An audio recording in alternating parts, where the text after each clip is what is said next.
Good morning, beloveds. I'm sorry. I'm just not quite awake yet this morning. Um, we got up.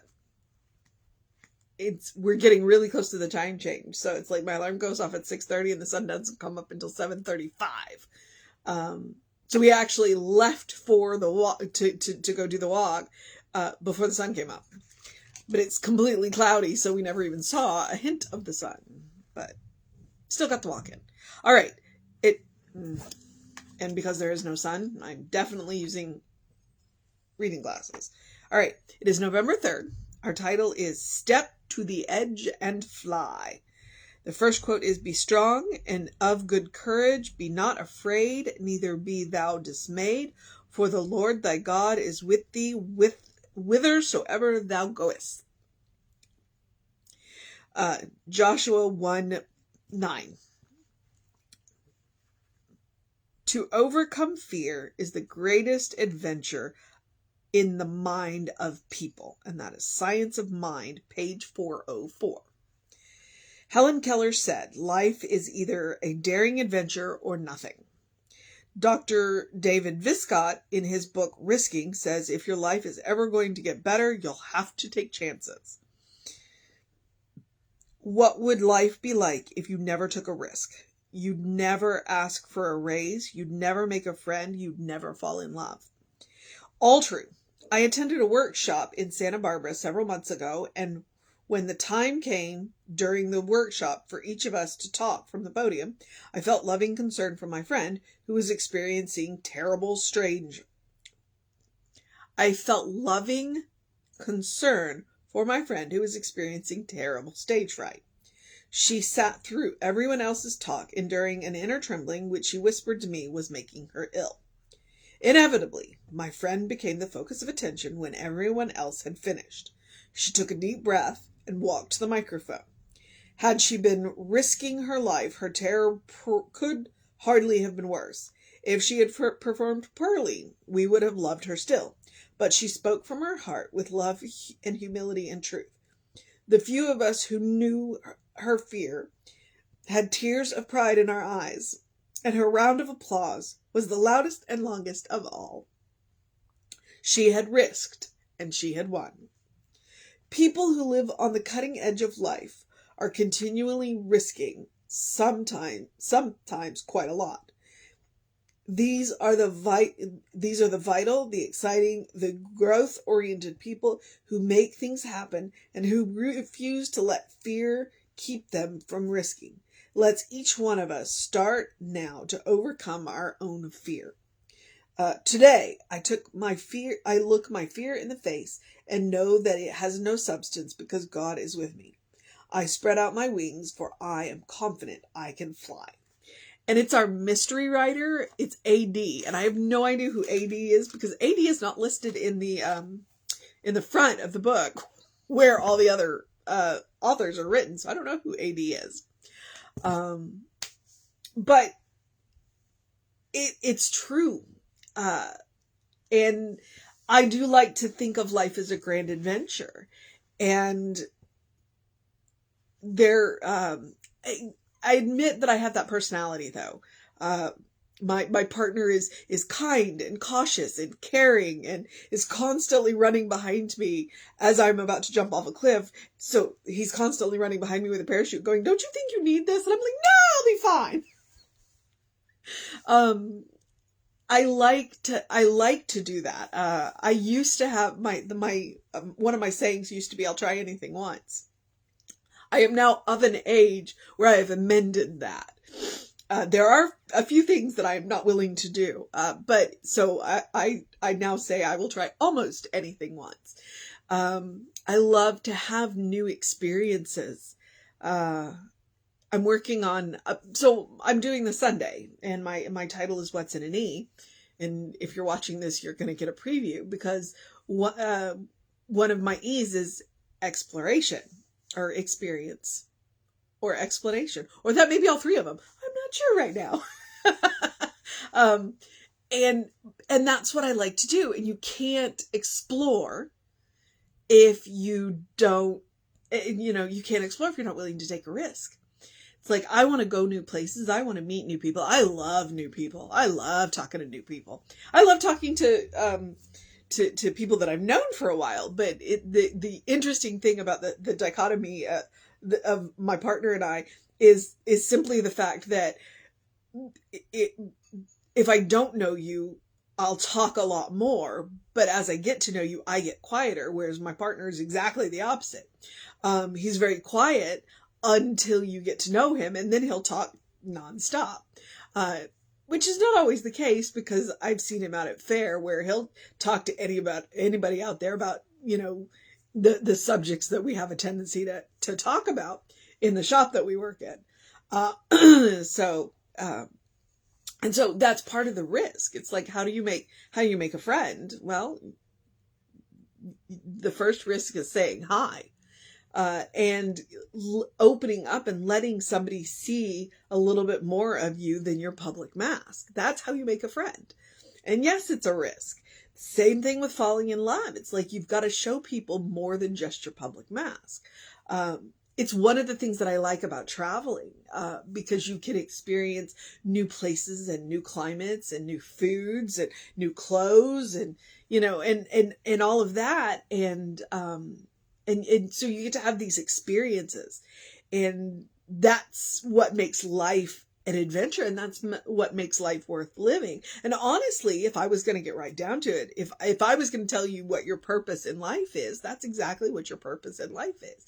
You're here to explore. You're here to experience.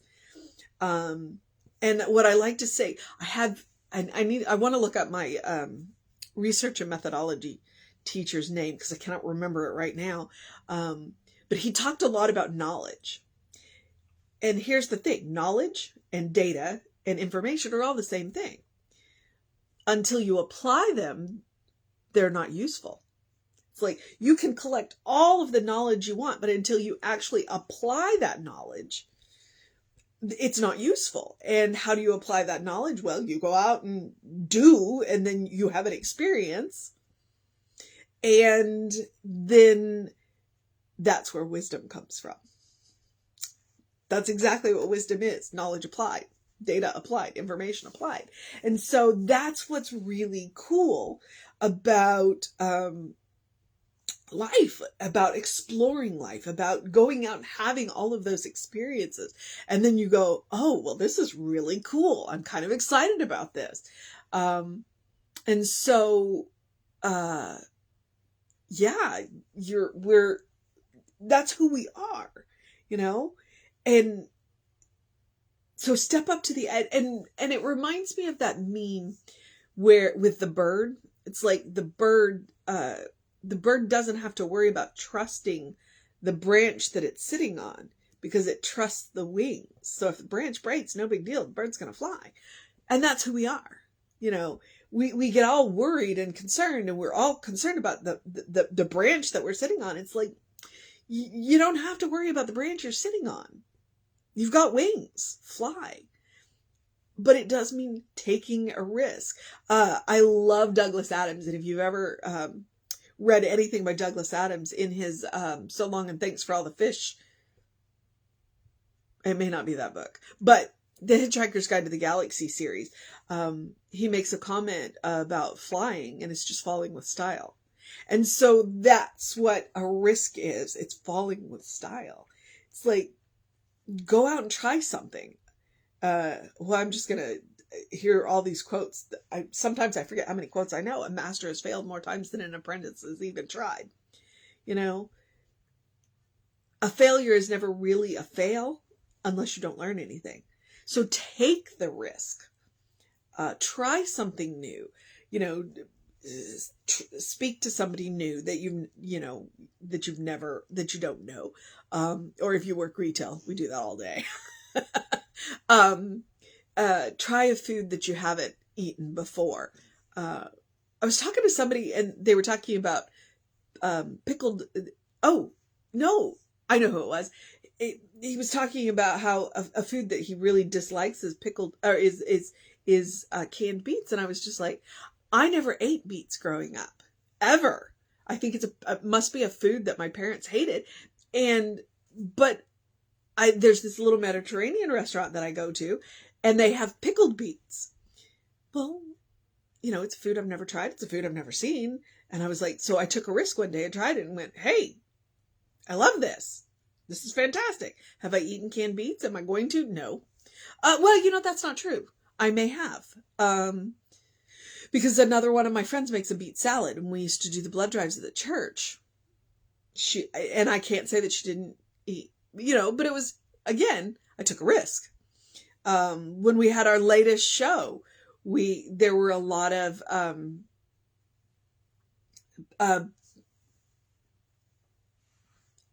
vegan foods. Well, I'm not a vegan, but I was like, but I'm willing to try it. So I can be a bit exploratory when it comes to food.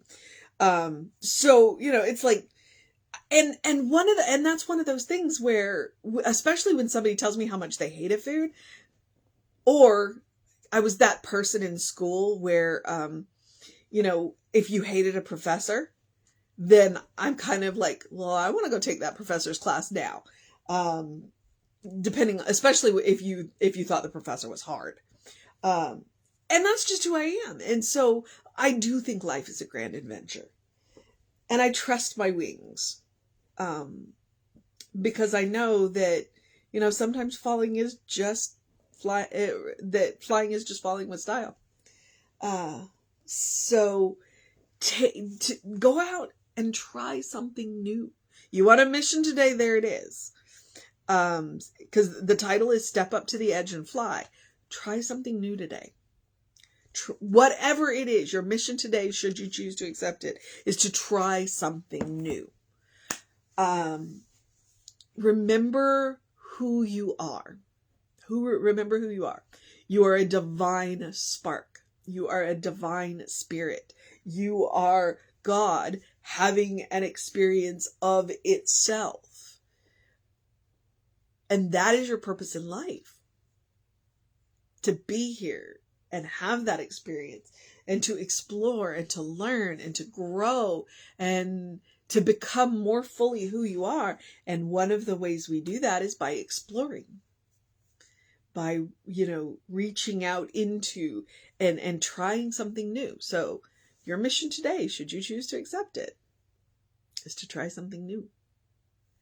And it can be anything.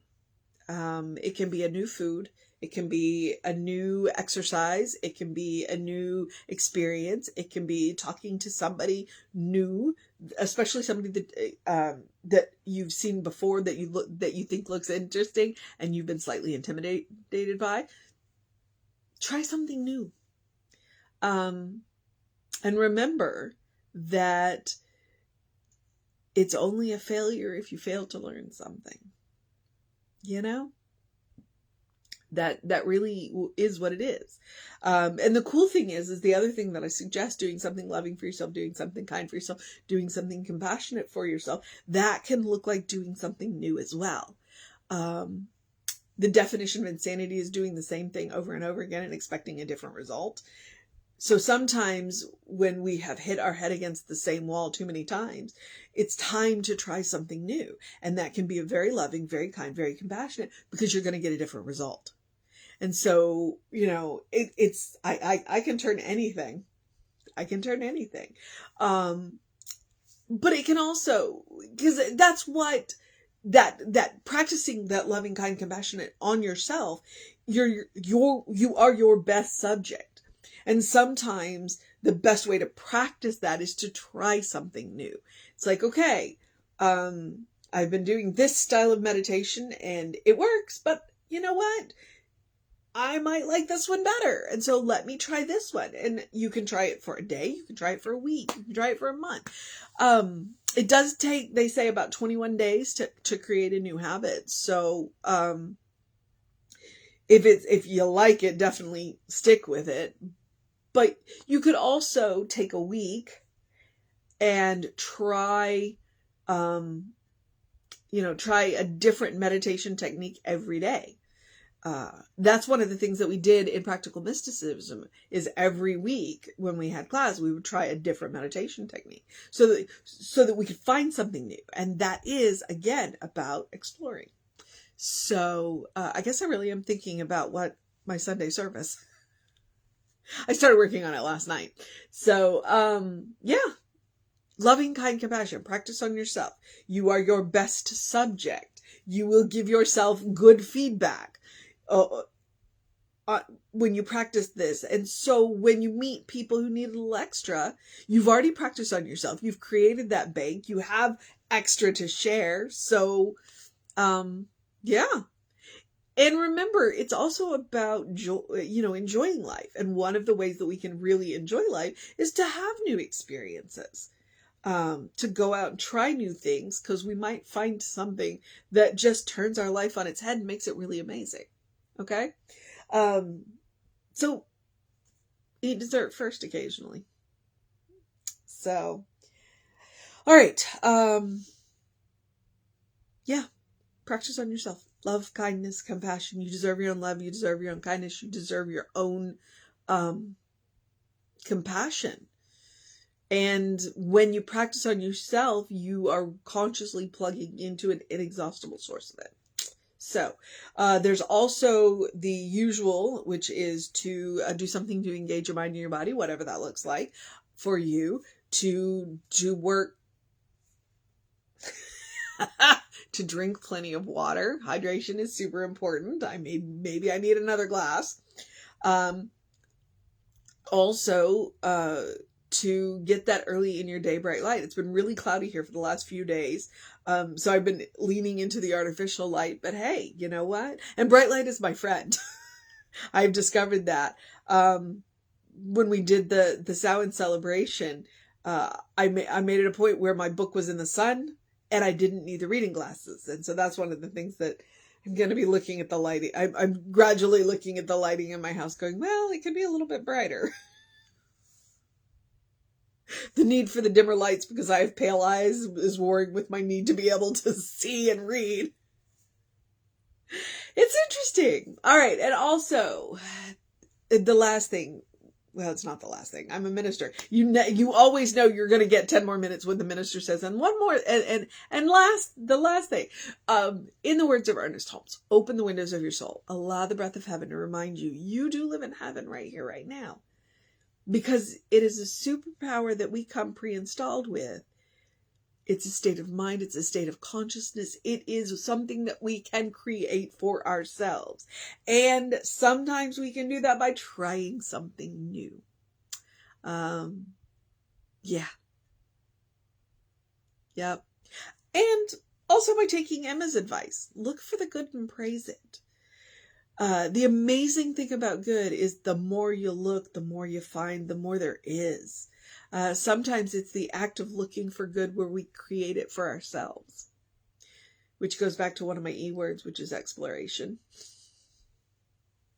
I really need to just sit down and put a pen to paper and get that talk written before it comes out sideways.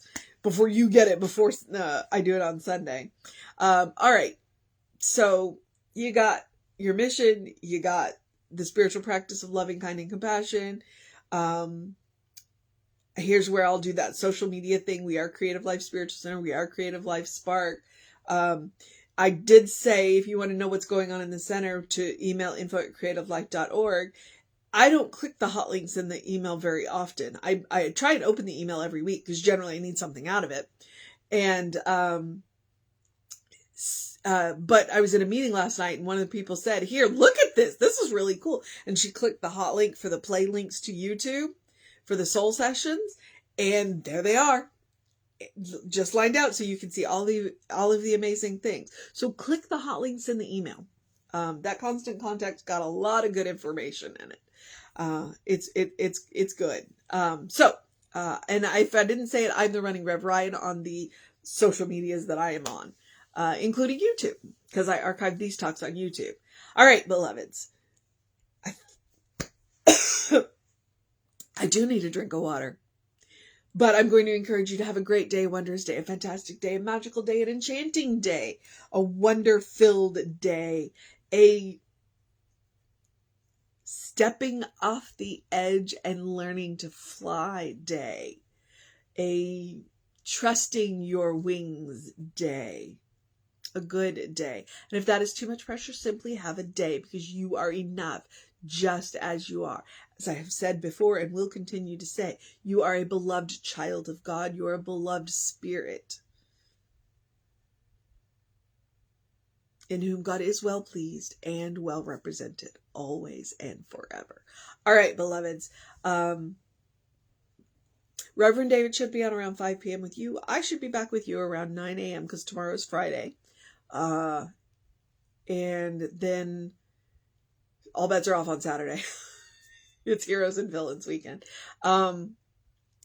So take care of yourself. Know that you are loved always. And I will see you next time.